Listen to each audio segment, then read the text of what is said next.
Bonjour et bienvenue sur une nouvelle vidéo sur ma chaîne YouTube, la chaîne du Frucien. Et sur cette chaîne YouTube, sur ma chaîne YouTube, je vous parle principalement de la Russie d'aujourd'hui. La Russie d'aujourd'hui, dans toutes ses réalités, ses contradictions, la Russie d'aujourd'hui, pays absolument incroyable, en plein redressement, en plein redéveloppement, en pleine expansion. Sur le plan économique, sur le plan spirituel, sur le plan moral, sur le plan politique. Pays nouveau modèle. Pays qui mérite à être connu, et pour mieux comprendre et pour mieux découvrir les réalités de la Russie d'aujourd'hui, vous pouvez télécharger mon livre blanc. Je mettrai le lien dans le descriptif de cette vidéo, un livre blanc gratuit dans lequel je parle des réalités de la Russie d'aujourd'hui. Un livre blanc gratuit. Derrière moi, les constructions, vous pouvez voir, il y a du bruit, ici aussi. Derrière là-bas aussi, les grues, vous pouvez voir, ça c'est la Russie de 2024, 2 ans et demi après 22 000 sanctions. Voilà, si Bruno Le Maire regarde cette vidéo, tu t'es planté, Bruno, tu t'es planté. Alors aujourd'hui, une petite annonce, avant de parler du thème de la vidéo. La petite annonce, c'est le fait que le visa idéologique, dont j'ai beaucoup parlé, le visa idéologique en fait, a commencé, que par conséquent nous avons commencé dans les derniers jours à accompagner 6 premiers Français qui sont en train de faire une demande de visa idéologique. Et donc, ça fonctionne, le visa idéologique, quand vous êtes déjà en Russie, que vous avez un visa avant le 1er septembre 2024, vous pouvez faire une demande accélérée de visa idéologique, de RVP idéologique de Russie.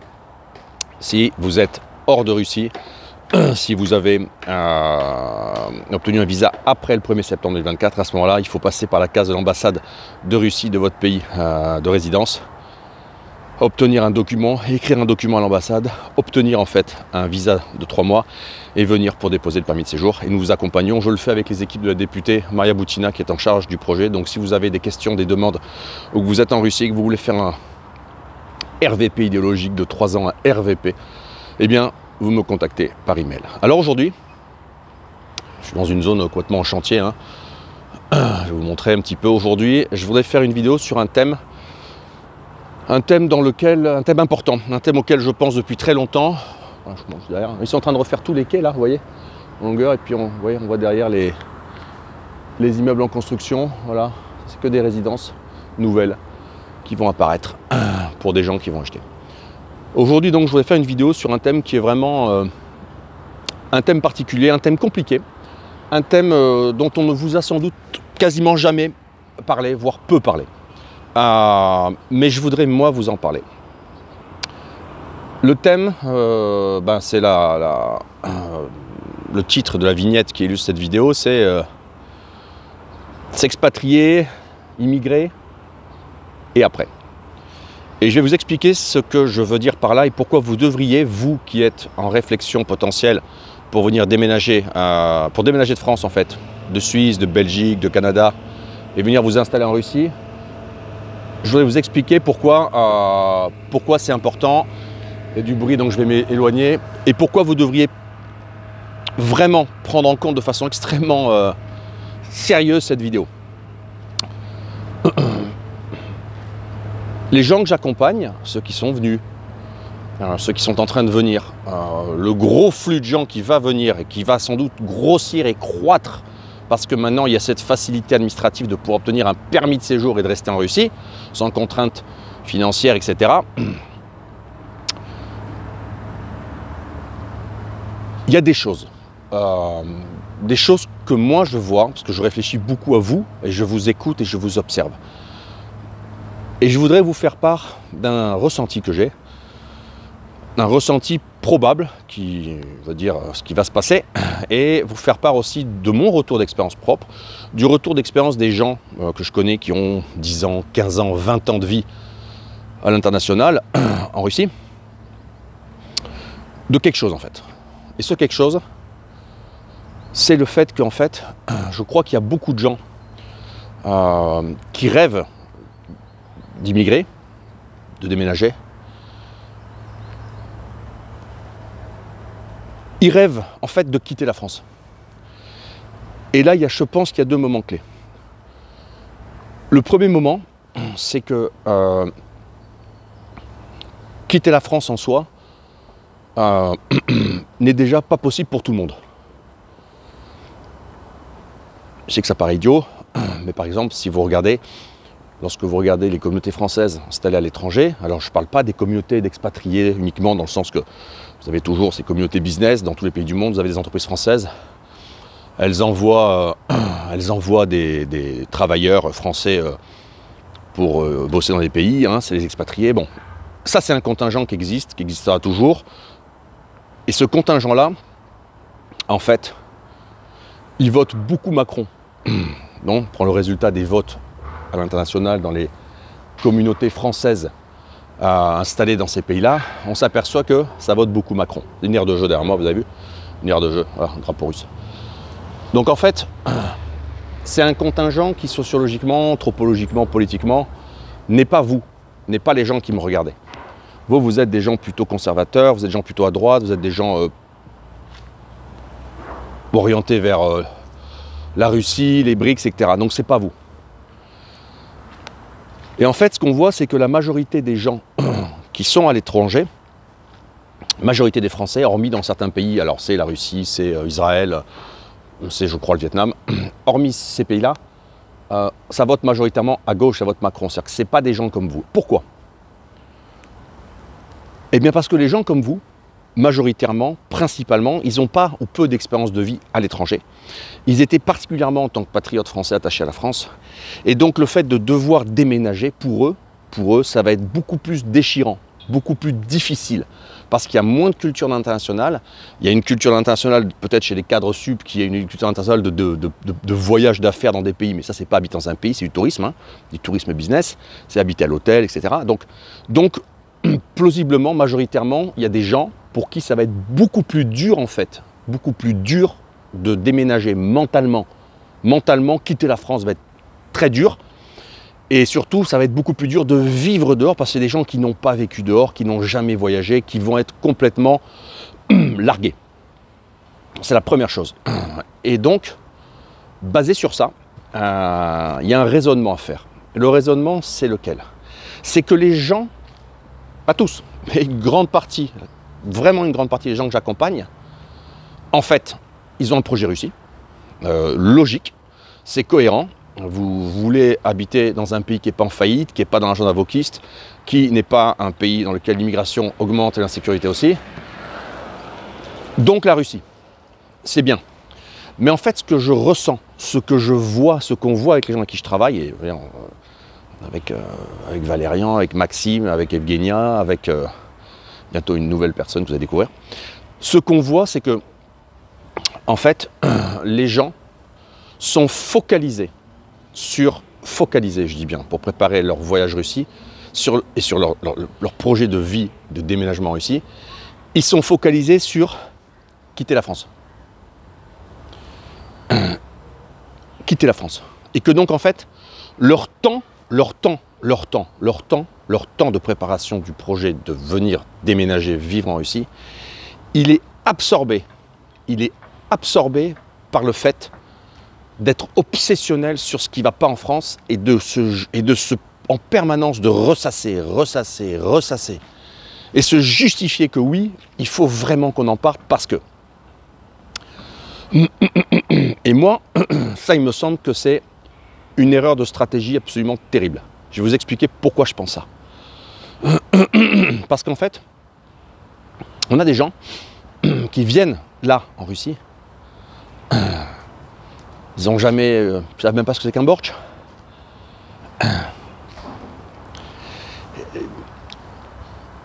Des gens qui en fait n'ont pas dédié assez de temps et de ressources pour se pencher sur ce qu'est la Russie réelle, sur ce que va être leur vie en Russie, sur ce que va être le fait de ne pas vivre en France, sur ce qu'ils vont perdre en fait, sur peser le pour et le contre tout simplement.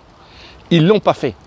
Ils ne l'ont pas fait parce que le contingent de gens qu'on accompagne est extrêmement, on va dire, politiquement orienté, idéologiquement orienté, mais concentré sur le déclencheur de l'impulsion de volonté de quitter la France et par ricochet d'aller en Russie, c'est la gestion Covid en France, le Covid. C'est C'est des choses comme ça qui ne sont pas des tremplins fiables pour la réussite d'un projet de déménagement et de vie en Russie. Ça l'est pas. Et je vais même aller plus loin.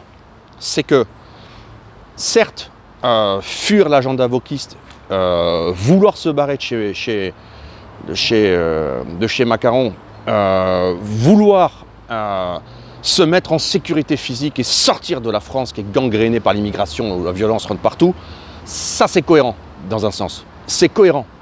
Et donc ça, vouloir partir de France, ça c'est cohérent. Mais c'est pas suffisant. Ça va pas marcher. Ça va pas marcher sur la durée. C'est pas un liant suffisant, c'est pas du ciment suffisant. Et je vais vous expliquer pourquoi. Parce que quand vous allez commencer votre projet, vous allez vous extraire vite de ça. Moi, j'habite à Moscou depuis 7 février 2008. J'ai plus entendu ou pensé à l'insécurité. Depuis décembre 2021, j'ai plus entendu personne dans mon entourage parler du Covid. Fini ces trucs-là. Il faut sortir. Il faut sortir du confinement mental dans lequel ils vous ont mis et vous vous êtes laissé confiner mentalement. Vous êtes trop obsessionnel avec des choses franco-françaises qui certes sont imprimes en France mais n'existent pas en Russie. Mais si vous êtes braqué là-dessus, il n'y aura pas de projet Russie.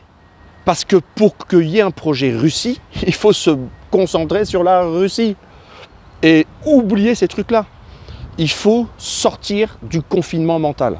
Et donc, il faut se dire, oui, je vais en Russie. Et ce qu'il faut, c'est accepter la Russie. Accepter la Russie telle qu'elle est. Accepter que ce que vous croyez que la Russie est, comment vous la représentez, c'est faux.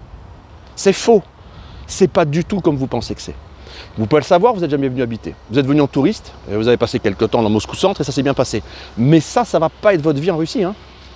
C'est pas comme ça. Ça ne va pas être comme ça. C'est une vidéo dure, mais je veux vous la faire parce que je veux que vous compreniez ce que j'essaie de vous dire. Donc, en fait,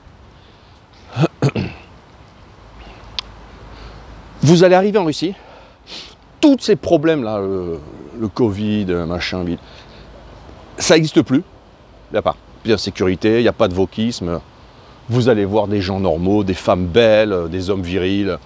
Vous allez voir des villes propres, vertes, des infrastructures qui fonctionnent. Donc d'un coup, hop, il n'y a plus toutes ces pesanteurs, elles sont plus là. Et ça, c'est le moment où vous vous élevez. Vous sortez des pesanteurs dans la France et vous arrivez dans la Russie où elles n'existent pas. Donc là, vous avez ce moment de sensation de liberté, de réussite. De réussite, vous montez, hop, on s'est sorti de contraintes. Mais là, vous êtes dans un espèce, comment je peux appeler ça, d'interstice temporel dans lequel vous ne ressentez pas encore les contraintes de votre nouvel environnement. Vous ne les ressentez pas parce qu'elles ne sont pas là en fait. Et peu à peu, au bout d'un 2 mois, 3 mois, 1 an, vous allez ressentir peu à peu ces contraintes. Et pensez pas qu'elles n'existent pas. Pas de pays sans contraintes, surtout quand on est étranger. Et là, vous êtes en Russie. C'est pas un pays simple. Hein. C'est un pays dans lequel les Russes disent « umom rasi nepanyat », qu'on ne peut pas comprendre. La logique russe, il n'y a rien de logique, il n'y a rien de rationnel. C'est comme ça. Et si on ne peut pas accepter que c'est comme ça et qu'on ne comprend pas, on meurt en Russie. On affronte le système, on affronte des inerties, on affronte des choses trop grosses et on se tue mentalement, moralement, on devient fou.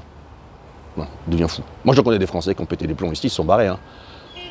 À un moment, c'est trop compliqué. À un moment, on ne comprend rien. À un moment, vous n'en pouvez plus. À un moment, tout est fait de façon différente de chez vous. Donc, il faut accepter. Et donc, en fait, quand vous serez dans ce moment de commencer à ressentir les nouvelles pesanteurs, là, c'est là, en fait, que ça passe ou ça casse. Parce que, soit vous êtes suffisamment préparé et suffisamment souple mentalement, et vous allez faire avec, on va avaler les couleuvres, soit vous ne l'êtes pas. Et là, vous allez vous heurter. Vous heurter. Et donc, ça pose aussi la question de savoir pourquoi on part. Bien sûr, ok, on en a parlé, mais pourquoi on vient? Pourquoi on vient? Pourquoi on vient? C'est quoi votre projet? Vous êtes expatrié, vous êtes quitté la France, vous êtes arrivé en Russie. C'est quoi votre projet? Qu'est-ce qui vous plaît en Russie? Pourquoi vous venez? Vous venez pour plus avoir ce qu'il y a en France. C'est très bien. Il n'y aura pas. Mais ce qu'il y aura en Russie, ce que vous allez trouver en Russie, est-ce que ça vous plaît? Est-ce que ça va vous plaire? Est-ce que vous allez le supporter? Est-ce que vous allez pouvoir survivre? Est-ce que vous allez pouvoir apprendre le russe?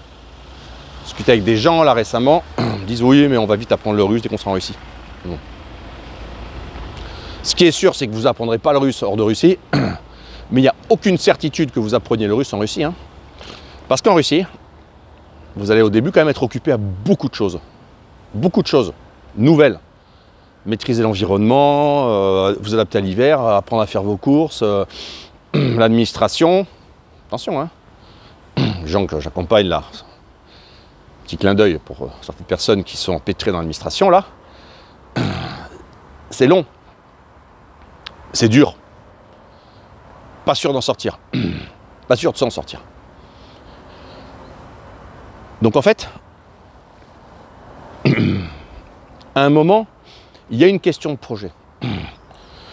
Je comprends dans un sens des projets de retraités qui veulent être en Russie parce qu'ils veulent être plus peinards sur un tas de sujets, ils n'ont plus confiance dans les autorités politiques et médicales françaises, etc. à la fin de vie. Ça, je comprends. Mais enfin, quand on est âgé, l'hiver, c'est pénible. Hein. La logistique dans la neige, c'est pénible. La langue, on l'apprend moins facilement. Donc là se pose une autre question, pas que pour les retraités, pour tout le monde. Le projet. Parce que finalement, au bout d'un moment, on peut vivre enfermé. D'ailleurs, vous serez enfermé. Vous serez enfermé. Beaucoup vous serez enfermés quand vous arriverez. À part les jeunes. Vous serez enfermé parce qu'il y a l'hiver, qu'on vit dedans. Dans un endroit où il y a des petites fenêtres. Il n'y a pas de grande baie vitrée, hein, il n'y a pas de lumière de toute façon. Donc vous serez dans un pays dans lequel vous serez excessivement enfermé. 6-7 mois par an, c'est de l'enfermement. Vous serez confronté à des déplacements longs dans des transports en commun. On ne peut pas faire autrement. On va me dire, on va rouler. Ouais, vous allez rouler en Russie. Ouais. En Russie, conduire, ça s'apprend. C'est dangereux. On perd énormément de temps dans toutes les villes russes. Sur la route, dans les bouchons. Tout ça, c'est du temps. De toute façon, vivre enfermé pour essayer de s'isoler de l'environnement russe n'est pas ou peu possible. Parce que dès que vous allez mettre un pied dehors, vous allez être confronté à la Russie, avec un grand R.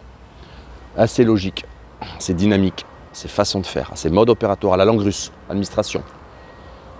Vous allez être confronté à des comportements culturels des gens autour de vous qui sont très différents de vous. Et vous, ils vous paraissent comme vous, eux, ils vous paraissent comme vous, physique, anthropologique, eux, ils vous sentent très différents. Ils ne vous voient pas du tout comme eux, en fait. Alors certes, on est un Européen blanc, entre guillemets, dans une foule russe, on passe inaperçu, si vous êtes en Chine, tout le monde vous regarde. Mais dès que vous allez mouvoir, parler, le visage, sourire, tout de suite vous êtes étranger, il le voit, tout de suite il le voit. Et donc tout le temps vous êtes traité comme un étranger, on va vous regarder comme un étranger, vous êtes étranger en fait. Voilà. Et puis à un moment, se poser d'autres questions. Est-ce que la logique de façon de vivre des gens, parce que leur façon de faire, leur mentalité, qui est à part quand même ici, est-ce que ça va vous plaire? Ça va pas vous énerver? Vous allez voir dans les villages de maisons, les mecs c'est le bordel, ils en foutent partout. Ils laissent des trucs dehors toute l'année en vrac, c'est pas géré, c'est pas à l'autrichienne tout carré, c'est pas du tout comme ça, c'est en vrac. Parce que pour eux c'est pas grave. C'est comme ça. Vous n'allez pas avoir sans doute beaucoup de communication tant que vous ne parlez pas russe. Vous n'avez pas trouvé de gens avec qui parler. Tant que vous ne parlez pas à des Russes, vous ne comprenez rien au pays en fait. C'est hyper long. Mais est-ce que ça va vous plaire vraiment, tout ça? Est-ce que vous allez à un moment pas vous dire, je comprends rien en fait. Je les comprends pas les gens, mais pourquoi ils font comme ça? Mais ils sont cons quoi. Mais ils sont pas cons. C'est vous qui êtes cons. Parce qu'ici, on fait comme ça, en fait. Et eux, ils vont vous regarder en disant, mais ah oui, c'est un étranger. C'est vous le con, l'étranger, parce qu'eux sont russes chez eux. Voilà. Rome fait comme les Romains. Mais vous pouvez faire ça, vous? Ok. Venez essayer. Donc, à un moment, faut qu'il y ait un point d'accroche fort à la Russie, parce que la Russie, vous allez morfler niveau climat, morfler niveau administration, morfler niveau langue, morfler niveau mentalité. C'est vraiment un déménagement. C'est un pays eurasiatique, la Russie, avec ses rythmes lents, ses rythmes lourds. Les rythmes ne sont pas aux mêmes endroits qu'en Europe. On n'accélère pas au même moment, ça ralentit pas au même moment. C'est dans le travail, c'est dans la vie perso avec une femme russe. C'est pas les mêmes rythmes, les mêmes amplitudes. Le rythme, gardez ça en tête. La grande différence entre l'Europe et la Russie, une des très grandes différences, c'est le rythme. Les rythmes ne sont pas les mêmes. Donc tout ça, il faut l'intégrer. C'est dur. Si la Russie c'était un pays facile, tout le monde y habiterait. Jusqu'à peu, tous les gens qui ont eu les moyens quittaient la Russie, se barraient de Russie. Tous les Russes. Ils allaient vivre dans une zone plus facile, climatique, administrative, humaine, plus souriante, plus simple. Parce que la Russie, c'est dur. Et vos expériences courtes dans les hôtels de Moscou Centre ne vous ont pas du tout révélé cette dureté. Vos visites de la Russie l'été vous ont enchanté parce que les filles sont belles, parce que c'est propre, parce qu'il y a des terrasses partout, parce qu'il n'y a pas d'insécurité, c'est le paradis sur Terre. Après, il y a le déneigeage l'hiver de la voiture devant chez soi. Et ça, c'est notre réalité. Il y a l'administration. Et ça, c'est une autre réalité. Il y a tout ça. Et pour supporter tout ça, quand on est étranger et qu'on ne comprend pas les logiques parce qu'on n'est pas chez soi, il faut avoir un driver fort. Le meilleur driver, pour l'instant en tout cas le plus stable, le plus solide, le plus sûr, c'est l'amour. C'est la famille. C'est le cas classique d'un homme ou d'une femme qui rencontre un citoyen russe, fonde une famille et s'installe. Vous avez au moins un russophone dans le couple, et puis vous avez la famille, l'enfant qui vient ressouder la structure. Donc on passe toutes ces épreuves et on accompagne en fait les duretés de la vie, et parce que ben, on n'est pas seul. Voilà. Ça peut être le travail. Ok.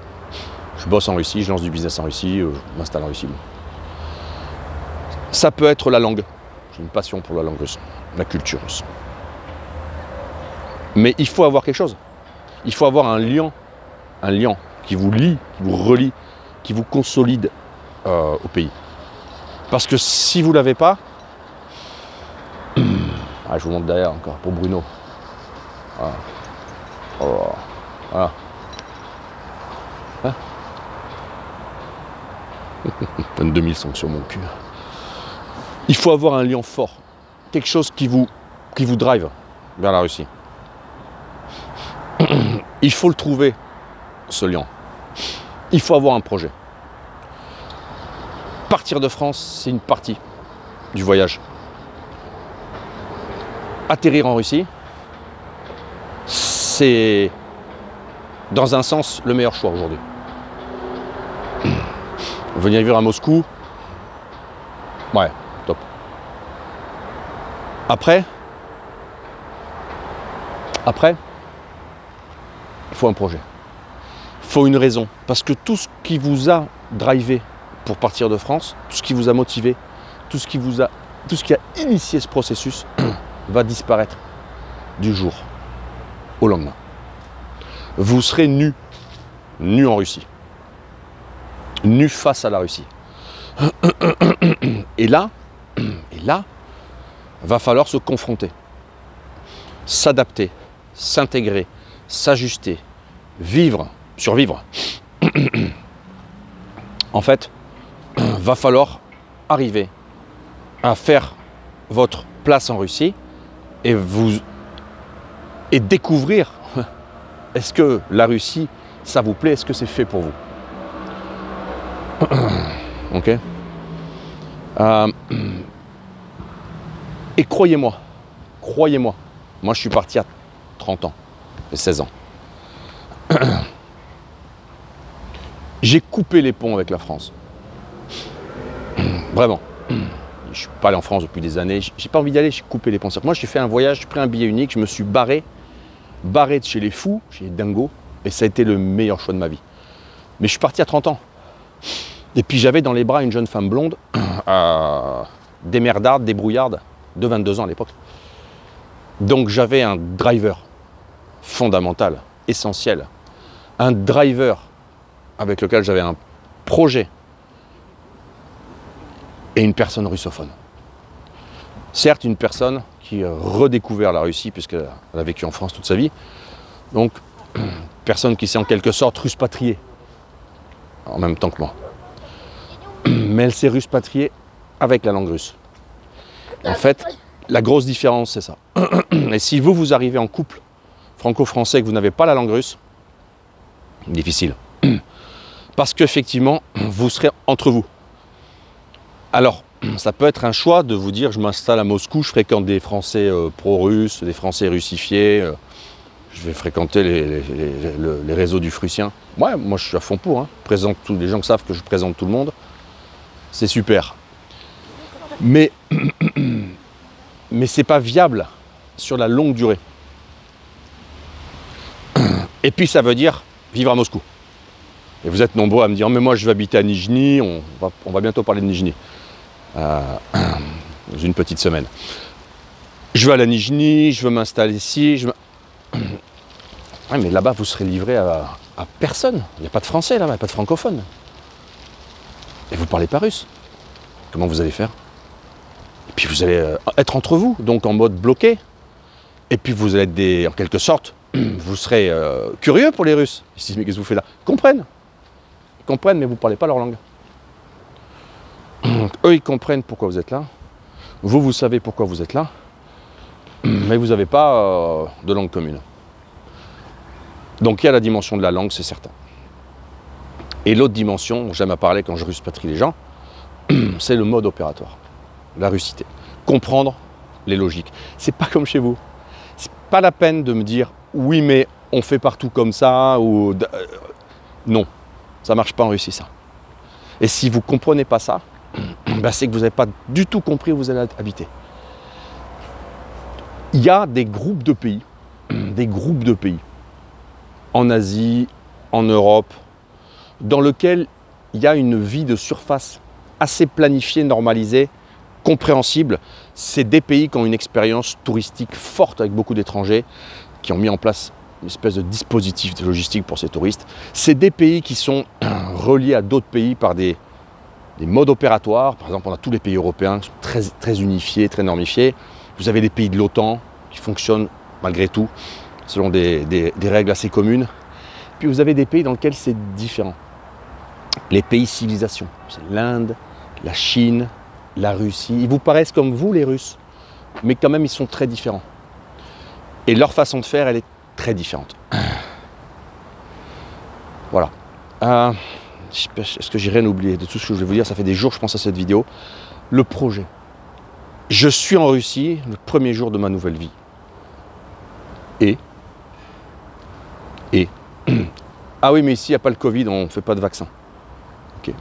Et ah non, mais ici, je peux aller faire du shopping à minuit dans ma rue, on ne m'agresse pas. Claire, le top. Et ça va être votre driver 365 jours par an pendant les 5 prochaines années. Ça marche pas. Croyez-moi, ça marche pas. 3e jour, ah, il faut aller t'enregistrer, il y a un problème avec l'enregistrement ligne propriétaire. T'as pas enregistré. T'as dépassé les 7 jours. T'as une amende administrative. Encore 3 étaient virés du pays. Quoi? C'est dur? Ouais, c'est comme ça. Ouais, il y a un problème avec la banque.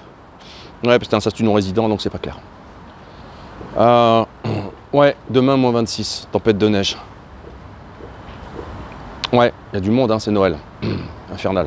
Pas s'asseoir nulle part. Ni dans le train, dans le métro, ni dans le bus. Ouais, les voisins, ils me regardent avec un air complètement hagard parce qu'ils ne comprennent pas ce qu'on fait là. Voilà. Et là, ça commence. Et ça s'accumule. Et des choses comme ça, Chaque chose là, c'est une étape à passer. Il faut la balancer, il faut la contrôler. Et il va falloir le faire avec aucune logique rationnelle que vous avez de chez vous en Occident, aucun mode opératoire commun, aucune base légale. C'est pas oui-non en Russie, c'est toujours entre les deux. Il n'y a pas de structure légale claire, définie. Le fonctionnaire a du pouvoir discrétionnaire, il peut faire ce qu'il veut. Et l'interprétation qui est faite par les institutions, par les corps constitués, l'interprétation d'un texte de loi peut varier. Je donne un exemple. Aujourd'hui, il y a des consignes, il y a une loi, en fait, un décret qui est confus quant au fait de savoir si les étrangers de pays non amicaux peuvent être actionnaires, shareholders d'entreprises. Ben, typiquement, moi j'ai un super notaire avec qui je bosse sur un tas de trucs dans mon quartier. Il me dit ça je fais pas. Mais pourquoi Valérie? Ben, il me dit parce que si jamais il y a une clarification de la loi qui est faite dans 6 mois, eh ben, on va tous se faire tomber dessus parce qu'on n'a pas respecté la loi confuse qu'on n'avait pas compris. Donc par défaut, sur prudence, il recule. J'ai une autre notaire à côté, elle me dit moi je m'en fous, je le fais, pas de souci, vous me payez. Voilà, c'est la même loi. Hein. C'est la même loi. L'interprétation qui est faite. L'interprétation qui est faite en fait par ces deux notaires qui sont dans des deux personnes de la même corporation professionnelle, eh ben, elle est opposée. Ça c'est un exemple. Mais ça va être pareil à la police. Ça va être pareil à la police. C'est pareil dans tout. On ne sait jamais quand on est étranger, est-ce qu'on est en train d'enfreindre la loi, est-ce que c'est clair, est-ce que c'est pas clair, on ne sait pas. C'est pas clair, on ne sait pas. Donc on est toujours dans le on ne sait pas. Et ça, c'est aussi un truc pour les Européens qui est dur. Qui est dur parce qu'eux, ils veulent savoir. Oui, mais on ne sait pas. C'est la Russie. Retenez bien cette phrase. Oui, mais c'est la Russie. Les Russes disent Mama Rassia, maman russe. La Russie, maman. La Russie. On ne sait jamais. C'est chiant ça, pour vous. Parce que vous allez avoir du mal à faire avec. Moi, 30 ans, j'avais 35 ans, je m'en foutais. C'était moins grave. Voilà. Donc le projet. Il faut que vous réfléchissiez à la Russie. Approfondir votre compréhension, vos connaissances de la Russie. Approfondir, alimenter votre amour profond pour la Russie, parce qu'il faut du ciment pour déménager en Russie. Il faut du ciment avec la Russie. Il faut s'accrocher parce que c'est un pays dans lequel quand on reste sur place, on recule. Donc il faut toujours avancer, il faut toujours se battre, il faut toujours pousser. C'est un pays de difficulté. C'est un pays dans lequel on vit. Dieu merci. Voilà. C'est tout pour aujourd'hui. C'était une vidéo pour vous dire que votre projet Russie, il ne faut pas que vous le sous-estimiez. Il ne faut pas que vous pensiez que ça va être finger in the nose. Je vais faire mon RVP idéologique avec le Frussien. Moi, je vous le fais avec la députée. Vous avez vos papiers. Une fois que vous avez vos papiers et que vous êtes en Russie, ça ne suffit pas. Tout commence ce jour-là. Et en amont de ce jour-là, il faut avoir défini quel est le driver, quels sont les drivers principaux qui vont vous faire survivre sur la durée en Russie. Voilà, c'est tout pour aujourd'hui. Vous pouvez télécharger mon livre blanc. Livre blanc sur la Russie. Justement, je parle des réalités russes. Téléchargez-le. Ceux qui ne l'ont pas lu, relisez-le. Vous pouvez me contacter par mail pour le RVP idéologique. Nous vous accompagnerons et nous vous accompagnerons avec les bonnes équipes sur la Russie. Et moi, je vous dis à très bientôt pour une nouvelle vidéo sur la chaîne du Frussien.